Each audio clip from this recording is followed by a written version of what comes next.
Okay, I know our players and our coaches are glad that game week's finally here. Looking forward to playing one of the best teams in college football. When I look at Washington defensively, they were top 10 defense last year. They got 9 starters back. They fly to the football. You can tell they really know their responsibilities. They know their answers. It's pretty impressive to watch. They're very good against the run. Secondary, statistically, is one of the best secondaries in the country. When you look at them offensively, the quarterback is a veteran guy, one of the most veteran guys in the country. They have 8 starters back. They're running back, 3 straight 1,000-yard seasons. I think he's set up to break their all-time rushing record in the history of their school. And then they got a big offensive line. When you look at their special teams, they got the majority of their guys back. They're very good, in all 3 phases. So it'll be a big challenge for us. And like I said before, it'll be a really good test about where we're at, this season with the first game. A couple updates.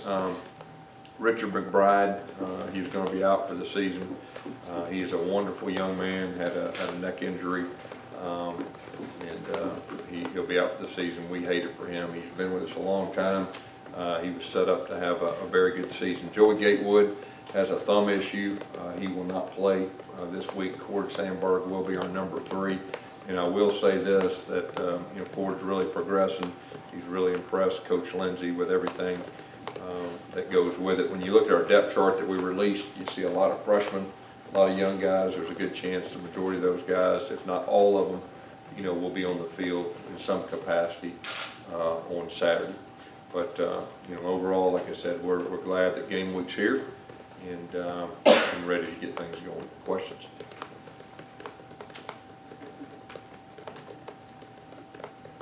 Yeah, starting with Richard, I know he's going to be the 4th or 5th linebacker there. Just what does that do to the depth chart at the linebacker position? Well, we feel like we have a little depth there. Obviously, we have the 3 senior starters, but KJ Britt, Chandler, and some of the freshmen. We feel like we've got some depth.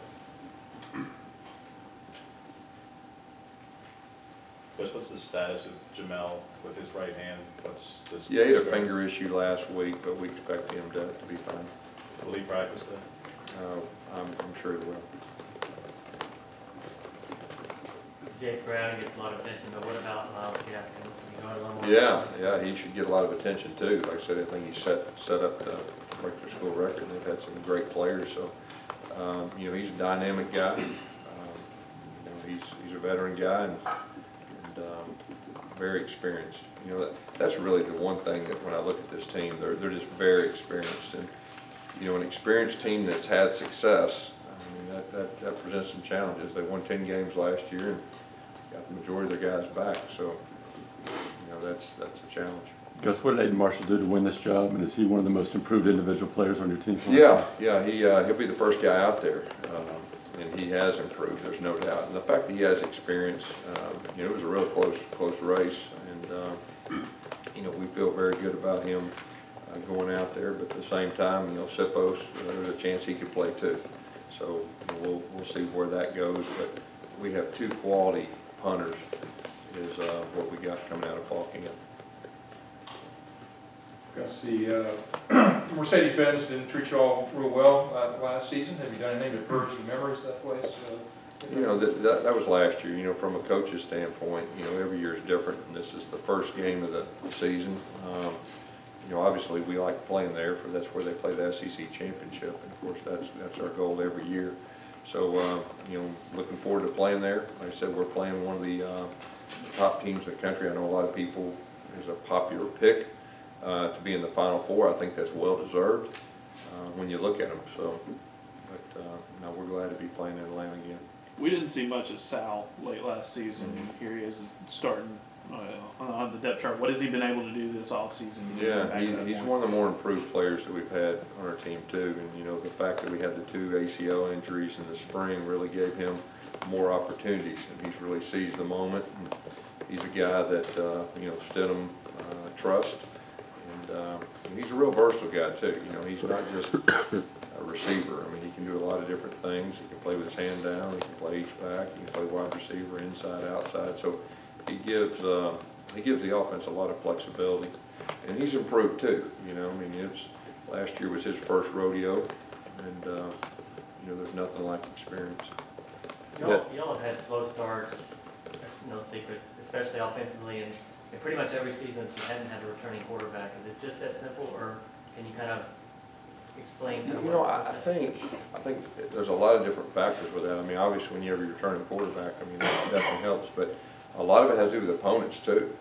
You know, I mean, when you're playing a really solid opponent, you know, sometimes your deficiencies can be, you know, recognized early, and then from a coach's standpoint, you know, there's always some questions that we have, you know, as far as the first game, you know, how people are going to respond, especially if they're new people, new starters, or freshmen. You know, you feel pretty good about how you think they're going to react, but you really don't know until you get out there. But, you know, I think there's a lot of factors that go with that. Yes, What you this time? Because obviously you have a tough test coming right out. Yeah, we're playing one of the better teams in college football, and we have our quarterback back. And so, you know, I think the fact that our quarterback's back, you know, that gives you a comfort. At least you know what you're getting at that position. Yes, what's it say about Whitlow that not only he in the #2 running back, but also as a kickoff returner, how much he's shown you from a durability, versatility standpoint? Yeah, the thing that stood out about Booby to me is just his mental drive, his toughness, his want to. The moment's not too big for him, and you know, for a freshman, that's what you worry about. But he plays with an edge. He practices with an edge. He's one of the guys that have got the respect of his teammates because of that. So that had a lot to do with him, you know, being in that position where he's at. Gus, how much more confident are you getting with kind of the different role than you used to have? More of a CEO kind of deal with Chip being back for his second year? You know, I think that if you've got continuity back, you've got experience with the guys back, it does nothing but help you. And you know, Chip did an outstanding job last year. I think everybody could see that. And he's back for the second year. And you know, we've got the whole offensive staff, but the offensive line coach. But Chip was very, you know, experienced with JB before. He was here in 13, and so you know, it's a pretty smooth, you know, go about it this time, you know, compared to last year. What do you do, like in camp, during camp, of course, camp? What do you do differently now than you did, say, 3 or 4 years ago? Yeah, you know, different things. A lot of times I'll focus on one position. On offense, I'm a lot more involved in special teams and slip over the defensive field every now and then. But you know, it's comfortable. Anytime you got your coordinators back, from a head coach's standpoint, you know, you have a comfort. You guys obviously facing a guy like Jake Browning. You know, you're going to see the ball thrown a lot. How much more comfortable do you feel about the secondary depth now that you've gotten through camp with those young guys? Yeah, I think, you know, those 3 freshmen that you see on the depth chart, you know, all 3 of those guys have earned that, and you know, there's a good chance you'll see those guys out there at times too. So, you know, just trying to develop that depth in the secondary. Obviously, our first guys we put out there, they have experience. We know what we're getting. Those young guys are in a good spot. They just got to go out there and execute. Can you talk about the running backs as a group, your expectations for them this year? Yeah, you know, we've got some talented guys, some inexperienced guys, but they're talented. So I think you'll see that group grow. And the thing that stood out to me is they all run hard. I think they're all tough guys. They're all a little bit different. But, you know, if you look back at our history, I really feel like when we've been at our best at the running back position, we've had some different type guys. And so I'm excited to see, you know, how that group, you know, moves forward. Who's that third guy at running back? What's that? Is there a third guy at running Well, back at this point? you've got you know, Worm that I think is going to do a good job, and you got Asa Martin that's going to have a chance to be out there. So I'd say those 4 guys all have a chance to play this first game in some capacity. Do you think you have a 1,000-yard rusher from that group? Well, we've had 9 in a row, and you know, I like our chances. Coach, is it a different feel? You said a minute ago that you don't know how guys are going to react to it being the first game, and with less room for error, playing a really talented team, a top 10 team. Is there a different feel going into this game than maybe when you're playing a team that isn't as talented in week 1? You know, usually teams are excited no matter who you're playing week 1. And usually it's not one of those things that you have to worry about getting up for. The fact that we're playing a really high-profile game, you know, it brings a little bit more to the table, I'm sure, on both sides, and then from a national standpoint. Is there an advantage to that? Coach Peterson kind of said that young guys playing a big game feel kind of like a bowl game, championship game. Is there an advantage, anything you like about, you know, putting players in the situation? You know, I think your experienced guys that already played in big games, and, you know, we're fortunate enough, if you look at our schedule, there's quite a few big games. But the experienced guys, but probably more than anything, we'll learn about our inexperienced guys with a big game type, you know, atmosphere and everything that goes with it. So that's probably the best area that we can find out, you know, information from our players. Yes, is there a certain importance to, it's been brought up multiple times already, about not just playing in Atlanta, but how the season ended there last year, to ending this now, as opposed to like winning it, it's no longer something we're talking about, it's no longer something the players have to think about, but that if you were to lose this game, that this becomes over them the next time they go. Yeah, no, you know, of course, you hear a lot from the media. I get that question a lot, and I'm sure fans think about that. But really, from a player-coach standpoint, it's a new year, and we're playing one of the best teams, and we're playing right down the road, and it's a place that we play the championship game in. So we need to play well. We need to play well to win, but you know, don't get caught up too much in all that. I mean, every game's big, but it's a new year.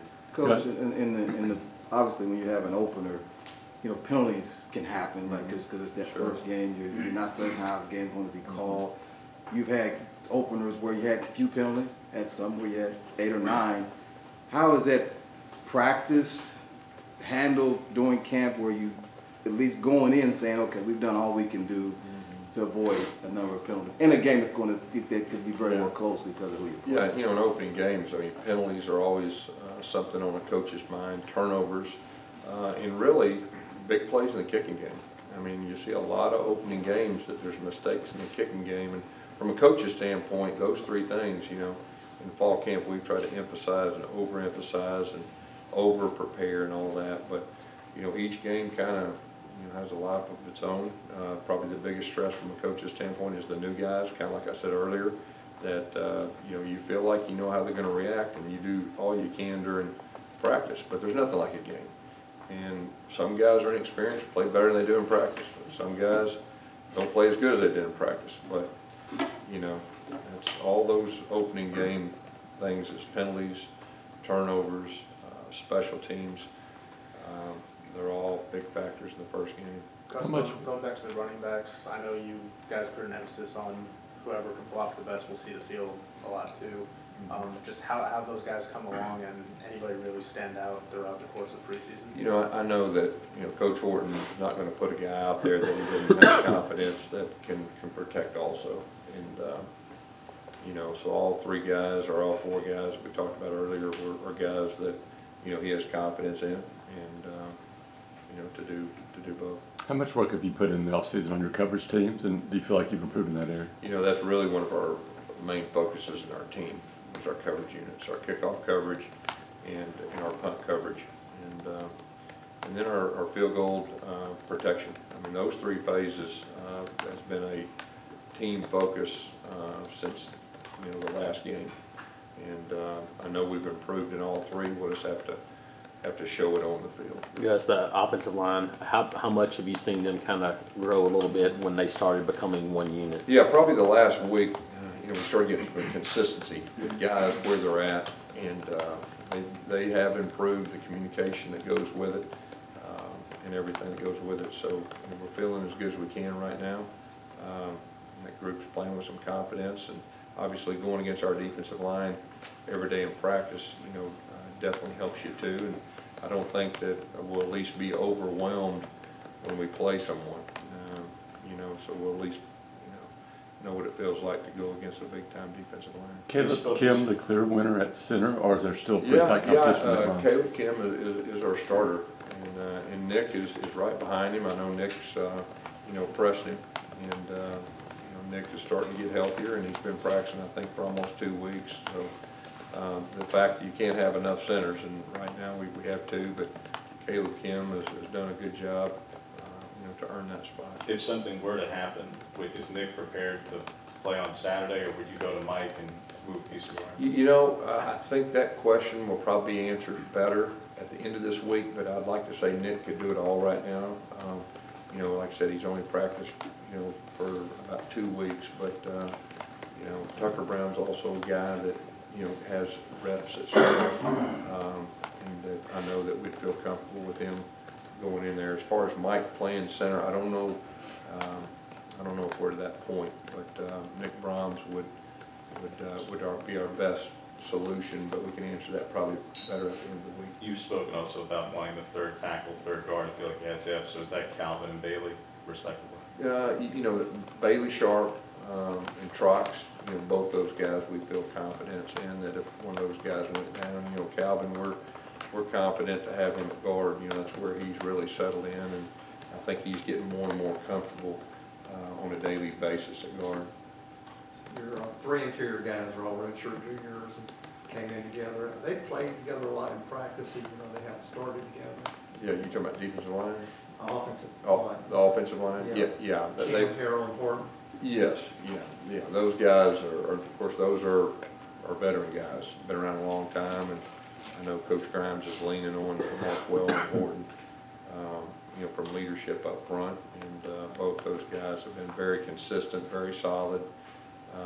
You know what you're getting with those guys, and they've really stepped up in a leadership role for Coach Grimes too.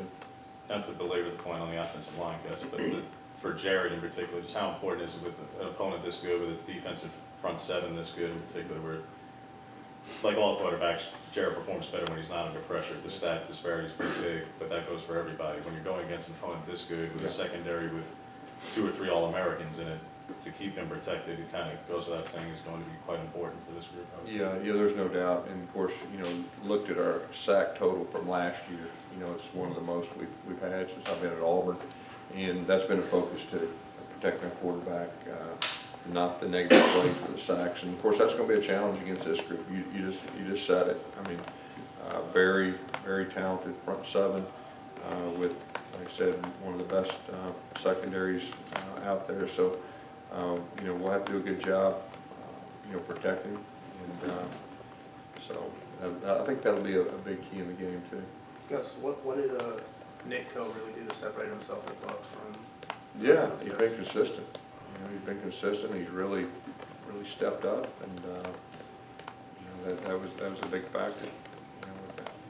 With Andre Carlson, obviously everyone's going to try and associate, him with his brother and the success that Daniel had the last 4 years. How comfortable are you with that position group with the redshirt freshman? Yeah, I mean, he won the job. He's very talented. I think everybody knows that.